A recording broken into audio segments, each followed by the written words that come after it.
अस्सलाम वालेकुम बच्चों, कैसे हैं आप लोग। उम्मीद है आप लोग खैरियत से होंगे। और हमारे लेक्चर्स चल रहे हैं सपोर्ट एंड मूवमेंट पे। मेरा नाम मोहम्मद हमाद है, ऐसा बायोटेक्नोलॉजीज। और आप जिस चैनल को देख रहे हैं वो है बायोलॉजी की बाबा। और हमने सोचा है कुछ बातें करेंगे आज भी, अच्छी अच्छी बातें करेंगे और कुछ समझेंगे।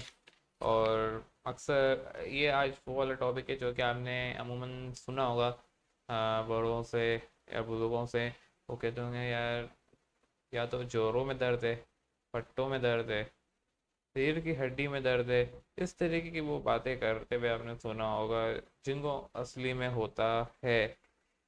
जो बाकी में इनको हो रहा होता है, और जिनको वो बोलते बस कमर में दर्द है, कमर सीधी करनी है, वो एक अलग कहानी है।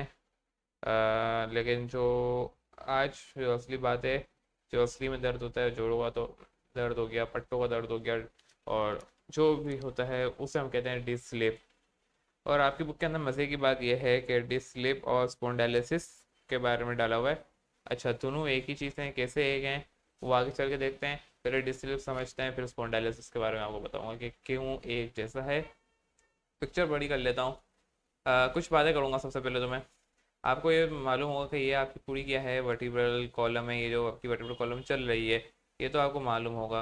वर्टिब्रल कॉलम के दरमियान, हर एक वर्टिब्रल कॉलम के दरमियान गैप भी होता है, ये भी आपको मालूम है, जिसे हम इनवर्टिब्रल डिस्क कहते हैं। इनवर्टिब्रल डिस्क क्या होता है कि गैप है बिटवीन टू वर्टिब्रल कॉलम या टू वर्टिब्रल के दरमियान। जैसे एक ये वर्टिब्रल हो गई, अगर मैं यहाँ से पेन भी उठा लेता हूँ, ये एक वर्टिब्रल हो गई, सही है, ये एक हो गई आपकी, ये दूसरी हो गई, सही है ना। तो इनके दरमियान अब जो ये गैप आ रहा है, ये वाला जो आप गैप देख रहे हैं, इन्हें हम कहते हैं इंटरवर्टिब्रल डिस्क। ये दरमियान डिस्क कहते हैं। और इनके दरमियान, ताकि देखो अब ये यहाँ पे अगर मैं नीचे दिखाऊं, यहाँ पे जो है ना अल्लाह ताला ने साथ में रखा होता है। अगर मैं यहाँ पे दिखाऊँ आपको ग्रीन कलर करके, जैसे कि फ्लूइड रखा होता है, ये फ्लूइड है, सही है ना। वहाँ नहीं बना रहा, यहाँ बना रहा हूँ, सही। ये फ्लूइड होता है इनके दरमियान, यानी दो वर्टिब्रल कॉलम है, उनके दरमियान गैप को कहते हैं इनवर्टिब्रल डिस्क। और जो इनवर्टेब्रल डिस्क के अंदर फ्लूइड मौजूद होता है उसे हम कहते हैं वर्टिब्रल फ्लूइड, सही है। इन्हें हम कहते हैं वर्टिब्रल फ्लूइड कहते हैं। यानी आपको क्या पता चला, ये वर्टिब्रल हो गई, ये वर्टिब्रल हो गई, इनके दरमियान गैप एक आ गया, इनवर्टेब्रल डिस्क का नाम से जाना जाता है। इनके इनवर्टेब्रल डिस्क के अंदर जो जगह है उसको फिल किया हुआ है अल्लाह ताला ने एक फ्लूइड से, उसका नाम है वर्टिब्रल फ्लूइड कहते हैं। अच्छा, क्यों किया हुआ है? अगर नहा करते तो क्या हो जाता, अगर नहा करते तो देखो, ये दिख रहा है, ये किस तरीके से जो है गैप खत्म हो रहा है। अगर ये कंप्रेस हो जाती, ये अगर एक दूसरे का कंप्रेस हो जाती, तो फिर जो है इंसान जिंदा नहीं रहता। और मतलब हड्डी साइड से आप जो है, अभी आप ऊपर नीचे रुकू में जाते हो, नमाज पढ़ते हो, रुकू में जाते हो, सजदे में जाते हो, ऊपर नीचे अपनी कमर कर रहे हो टेढ़ी सीधी, ये सब नहीं हो रहा होता। ये एक्टिविटी जो आप स्लाइडिंग एक्टिविटी कर रहे होते हो, हमने पहले भी पढ़ा था। पता नहीं यहाँ पे मेरा स्लाइड मौजूद है नहीं मौजूद, कहीं ना कहीं तो हमने पढ़ा था, यहाँ भी शायद नहीं मौजूद, मैं देख रहा हूँ नहीं मौजूद है शायद, हट गई है वो स्लाइड। उसके अंदर हमने एक चीज़ पढ़ी थी कि ना वो स्लाइड कर रहा होता है, शायद बोन के अंदर हमने कहीं पढ़ा था, हाँ सही है, यहाँ पे पढ़ा था। एक दूसरे को स्लाइड कर रहे होते, टाइप ऑफ जॉइंट्स में हमने पढ़ा था ये वाली बात कि वो स्लाइडिंग, तो ये स्लाइडिंग हो रही होती है इस तरीके से। अगर ये फ्लूइड ना होता तो ये स्लाइड नहीं करते, ये जगह अटक जाता, आप जो है झुक नहीं सकते थे। और झुकने के अगर, और मज़े की बात, अगर आप झुकने जाते तो जाहिर सी बात है, तो फिर क्या होता है, हड्डी टूट जाती, हड्डी टूट जाती ऑलमोस्ट, फिर आप जो है पैरालाइज या कुछ भी हो सकता था। लेकिन अब हमें क्या पढ़ना है, और मजे और यही, और ना आपको मालूम है कि आपकी एक स्पाइनल कॉर्ड होती है जो कि इस तरीके से यहाँ पे आ रही है, ये स्पाइनल कॉर्ड में बना रहा हूँ।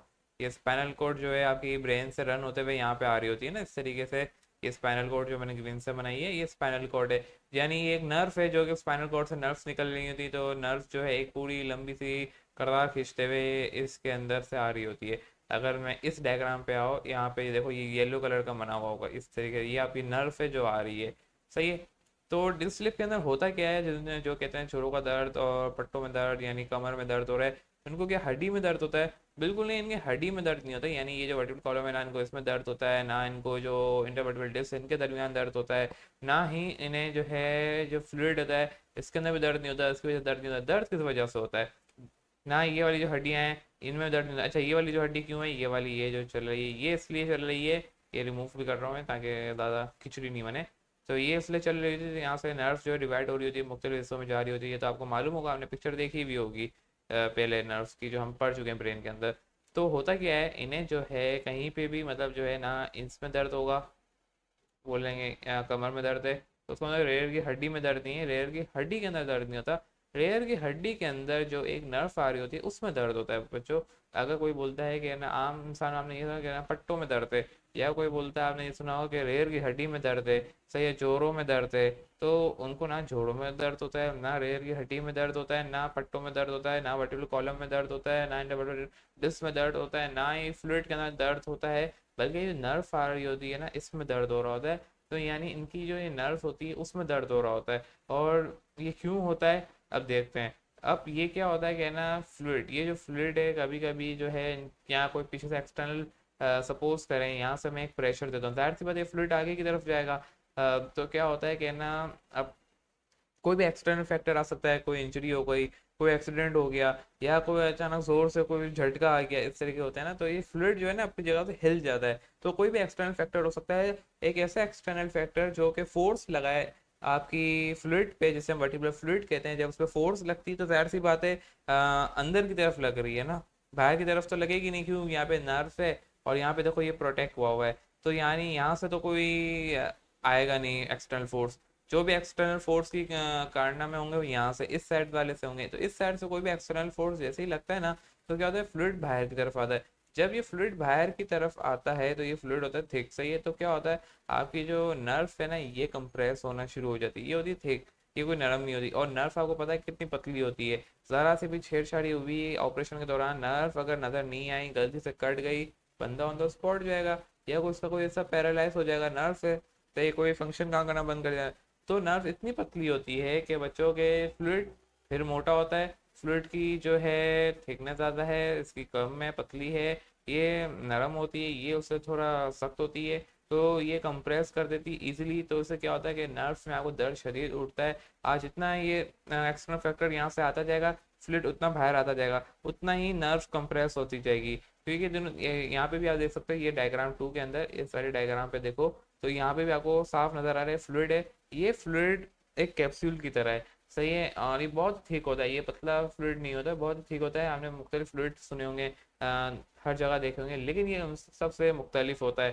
क्योंकि ये क्यों अल्लाह ताला ने उसको उन सबसे मुख्तलिफ रखा है, क्योंकि आपको मालूम स्लाइडिंग करनी है, ये सारी मामला होते हैं। तो यहाँ पे भी आप देख सकते हो कि ये देखो, ये जैसे ही इसके ऊपर कोई एक्सटर्नल फैक्टर आ रहा है, अब यहाँ पे तो नहीं दिखाया कोई एक्सटर्नल फैक्टर आ रहा है, जैसे ही कोई यहाँ पे एक्सटर्नल फैक्टर आ रहा है तो ये कंप्रेस हो रही है, जैसे ही ये कंप्रेस हो रही है तो ये नर्व को दबा रही है, देखो किस तरीके से नर्व दब रही है। और आपको मालूम है कि नर्व दब रही है, तो देखो यहाँ पे भी क्या है, ये क्लोज है, सही है, जब ये क्लोज है तो कोई मसले में, तो क्या हुआ कि यहाँ से भी इसको प्रेशर आ रहा है, तो क्या हुआ, यहाँ से दब रही है, तो शदीद उसको नर्व में दर्द हो रहा होता है। अच्छा, क्या इसमें बंदा पैरालिसिस हो जाएगा, नहीं हो जाएगा, पहले आपकी बुक के अंदर देखते हैं कि आपकी बुक के अंदर क्या लिखा है। देखो डिस्लिप के अंदर, डिस्लिप हो जाता है, पेन होता है, पेन आर्म लेग नेव सेटल पोस्चर। ओके, कहीं पे भी ऐसी बात नहीं लिखी कि ना बंदा पैरालाइज हो जाएगा कि नहीं होगा। एक बार हम स्पॉन्डाइलिसिस को भी देख लेते हैं, कहीं वहां पे ऐसी बात तो नहीं लिखी।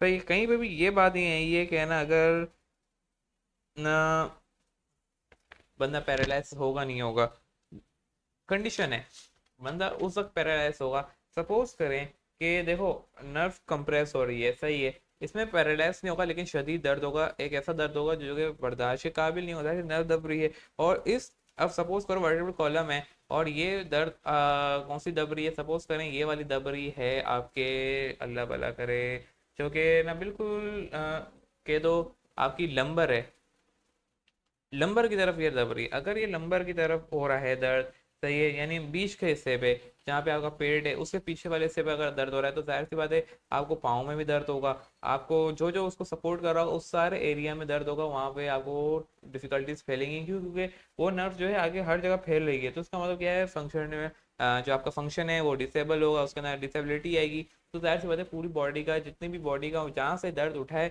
जहाँ पे कंप्रेस होगा, उससे नीचे से, उसके आगे से, उस जगह से भी, और उसके नीचे जितने भी आ रहे हैं नर्व्स के सारे सेक्शंस जहाँ पे वो जो है ब्रांच हो रही हैं, कंटिन्यू हो रही हैं, वो सब जो है अफेक्ट किए जाएंगे। अब पैरालिसिस कब होगा बंदा, पैरालिसिस कब होगा, सपोज करें एक इंजरी हो जाती है, यानी कोई एक्सीडेंट हो जाता है उसमें इंजरी होती है। तो सबसे पहले तो ना सपोज करें कि एक इंजरी हुई, एक एक्सीडेंट हुआ, सही। अब यहाँ से एक्सटर्नल फैक्टर तो एक आया ही आया, सही, एक्सटर्नल फैक्टर भी आया, सही है, यहाँ से कंप्रेस भी। और मजे की बात यह है कि ना इंजरी की वजह से जो है ना यहाँ पे ये वाली हड्डी भी टूट गई, ये वाली जो हड्डी है ये भी टूट गई, सही है। यहाँ से आगे गैप, अब यहाँ पे क्या है, गैप मौजूद है, ये हड्डी मौजूद नहीं है। तो क्या होगा कि यहाँ से ये नर्व जो है कंप्रेस हो रही है, अब उसको मौका मिल जाएगा बाहर की तरफ जाने का, नर्व को मौका मिल जाएगा, जाहिर सी बात है।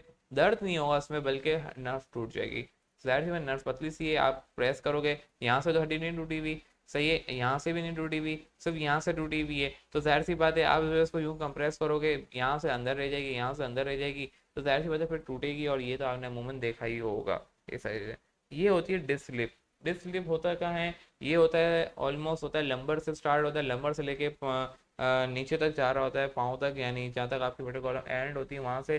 अब जाहिर सी बात है इसमें जहाँ से भी कोई भी जो है लंबर से स्टार्ट हो रहा है, तो इसका मतलब ये है लंबर से लेके जहाँ तक आपकी वर्टिब्रल कॉलम एंड होती है, कोकस पे एंड होती है, तो उसका मतलब पाँव तक सारी चीज़ें अफेक्ट ही होंगी, ऑलमोस्ट यही हो रहा होता है लंबर से जो भी आ रहा होता है लंबर के हिस्से में। अब स्पॉन्डायलिसिस क्या है, इसी में समझ लो। स्पॉन्डायलिसिस जो है आप लोगों का, अल्लाह भला करे बच्चों, सेम ही चीज़ है, सेम हो रहा था, नाम डिफरेंट कर दिया है। अच्छा, अब स्पॉन्डायलिसिस हो रहा होता है आपके थोरेक एरिया में, थोरेक रीजन में, जहाँ से आपकी थोरेक वर्टिब्रल कॉलम स्टार्ट हो रही होती है। वर्टिब्रल कॉलम के नाम है सारे अलग अलग जगह पे, कहना अगर गर्दन की तरफ आ रही है तो वहाँ पर जो रेयर की हड्डी है उसको हम क्या नाम देंगे, थोरेक वर्टिब्रल कॉलम देंगे। फिर अगर आपकी जो मैंने बोला लंबर है, लंबर कहाँ से स्टार्ट होगी, जहाँ से आपका आर्म जो है स्टार्ट हो रहा है, यहाँ से शोल्डर की तरफ से तकरीबन ऑलमोस्ट स्टार्ट हो रही होती है। तो अलग अलग नाम दिए हुए हैं, जो कि आपकी बुक के अंदर अभी इतना पढ़ना की ज़रूरत नहीं है, लेकिन एमकेड के लेवल पे सारे से बच्चे वो पढ़ेंगे, तो वो उस वक्त पढ़ेंगे। आपको अभी इतना उसके बारे में डीप नहीं जाना, जो डीप बातें थी वो मैंने आपको बता दी। तो स्पोर्ट एनालिसिस बिल्कुल सेम चीज़ है, और सारी चीज़ें सेम होती हैं, कोई डिफरेंसेस नहीं है। इसके अंदर क्या हो रहा होता है, मैंने आपको बोला कि ना गर्दन की तरफ ये हो जाता है, और ऐसा कोई ज़्यादा नहीं है बातें इसमें। ठीक है बच्चों, आज के लिए फिर इतना ही रखते हैं। नेक्स्ट क्लास के अंदर जो है मुझे आपको एक और पढ़ाना है, शार्टी का पढ़ाना है, शार्टी का नर्व्स के बारे में पढ़ना है। आर्टरीज आप जो है खुद देख लेना, आर्टरीज के अंदर क्या होता है, क्या ना जैसे कि आपको मालूम है इन्फ्लेमेशन हो जाए, इन्फ्लेमेशन के आपके 4-5 कॉजेस होते हैं जिनके सिम्टम होते हैं आपको मालूम है। और उसके अंदर ऑर्टियोआर्टिसिस क्या होता है, कैल्शियम की डिकम्पोजिशन हो जाती है, पाँव सख्त हो जाता है, पाँव मूव नहीं कर रहा होता है। और क्यों होता है, क्योंकि ज़्यादा एब्जॉर्प्शन हो जाती है, कैल्शियम की ज़्यादा इंटेक हो जाती है। ये सारी कोई वजूहत होती हैं जिसकी वजह से ये सारा मामला हो रहे होते हैं। तो कहते हैं कि कैल्शियम की जो है लेवल को कम किया जाए, या यूरिक एसिड, अमाइनो एसिड्स, ये जो आयंस होते हैं, ये जो है बोन को आपको मालूम है कि ये तो उसको स्ट्रॉन्ग करने में मदद करते हैं। तो एक हद से तजावुज़ अगर कर जाएगा तो जाहिर सी बात है, आपने सुना होगा कि ना लिमिट में रहना चाहिए, ना ज़्यादा ना कम। हम हर जगह पढ़ते हैं, कोलेस्ट्रॉल हो गया, हर जगह हमने पढ़ा हुआ है, ऐसी कोई नई बातें नहीं हैं। तो ये वही बातें हो गई कि अगर कैल्शियम का लेवल कम होगा तो आपकी बोन का क्या हाल होगा, वो भी मैं आपको बता चुका हूँ पहले क्लास के अंदर। फ्रैक्चर के अंदर हमने डिटेल में पढ़ा था कि अगर कैल्शियम का लेवल या कोई भी आयन है जो बोन के उसके स्ट्रॉन्ग बनाने में, उसको रीअब्जॉर्बिंग करने में मदद देता है, तो वो आपको मैं बता चुका हूँ कि क्या मामला होंगे सारे। फ्रैक्चर के अंदर उसकी पूरी डिटेल दी हुई है, तो उस लेक्चर को आप देख लें। और आर्टरीज के अंदर क्या होता है कि अगर ज़्यादा हो जाए कैल्शियम का लेवल, कोई भी आयन में, कैल्शियम हो गया, अमाइनो हो गया, यूरिक एसिड हो गया, यूरिया हो गया, ये अगर लेवल से बढ़ जाए तो फिर क्या होगा, कहना मैंने आपको बताया कि हार्ड हो जाएगी, बहुत एकदम हार्ड हो जाएगी कि मूव करने के काबिल भी नहीं होगी। ये सारी मामला हैं। तो बस एक टॉपिक रह गया है, वो है हमारा शार्टिक नर्व। फिर इसके बाद जो है हम मसल्स की तरफ जाएंगे, मसल्स पढ़ेंगे और चैप्टर को एंड करेंगे। तो आज के लिए इतना ही, बस मुझे दी इजाज़त। मेरा नाम है अहमद, अल्लाह हाफिज़।